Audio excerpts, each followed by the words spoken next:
ಸ್ನೇಹಿತರೆ, ಈಗ ಗಿಡದ ಬೆಡ್ಡಿಂದ ತೆಗೆದು ಪ್ಯಾಕೆಟ್ಗೆ ಹಾಕೋ ಸಂದರ್ಭ. ಇದು ಗಿಡಕ್ಕೆ ಆಲ್ರೆಡಿ 7ನೇ ತಿಂಗಳು.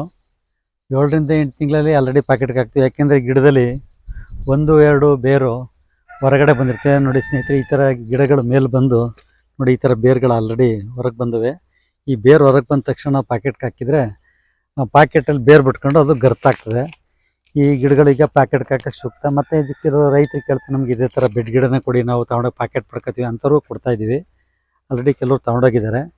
ಈ ಸೀಸನಲ್ಲಿ ಸ್ನೇಹಿತರೆ ನಾವು ಆಲ್ರೆಡಿ ಪ್ಯಾಕೆಟ್ಗೆ ಹಾಕಿ ಈ ಎಂಡಿಗೆ ಬಂದಿದ್ದೀವಿ. ಇನ್ನು ನೆಕ್ಸ್ಟ್ ಬೇಕು ಅಂದರೆ ಆ ಗಿಡ ಬರಬೇಕು. ಆ ಗಿಡ ಬರೋಕ್ಕೆ ಇನ್ನೂ 1-2 ತಿಂಗ್ಳಕ್ಕೆ 1-1.5 2 ತಿಂಗಳು ಬೇಕು. ಹಾಗಾಗಿ ರೈತರು ನೀವು ದೂರದವರು ಅಂದರೆ ಈ ಟ್ರಾನ್ಸ್ಪೋರ್ಟ್ಗೆ ಪ್ರಾಬ್ಲಮ್ ಇರೋವಂಥವ್ರು ಈ ಬೆಡ್ ಗಿಡ ತೊಗೊಂಡೋಗಿ ನಿಮ್ಮಲ್ಲೇ ಪ್ಯಾಕೆಟ್ ಮಾಡಿ ಬೆಳೆಸಿ ಮುಂದಿನ ಮೇ ಜೂನಲ್ಲಿ ನಾಟಿ ಮಾಡ್ಬೋದು. ಇನ್ನು ಅಲ್ಲಿ ಪ್ಯಾಕೆಟ್ ಮಾಡ್ತಾರೆ, ಅದನ್ನು ತೋರ್ತೀನಿ ಬನ್ನಿ ಸ್ನೇಹಿತರೆ. ಯಾವ ಥರ ಮಣ್ಣನ್ನು ಮಿಕ್ಸ್ ಮಾಡ್ಕೊತಾರೆ, ಮಣ್ಣಿಗೆ ಏನೇನು ಹಾಕತ್ತೀವಿ ಅದ್ರ ಬಗ್ಗೆ ವಿವರಣೆಯಾಗಿ ಹೇಳ್ತೀನಿ. ನೋಡ್ಬಂತ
ಹತ್ರಕ್ಕೆ ಹೋಗಿ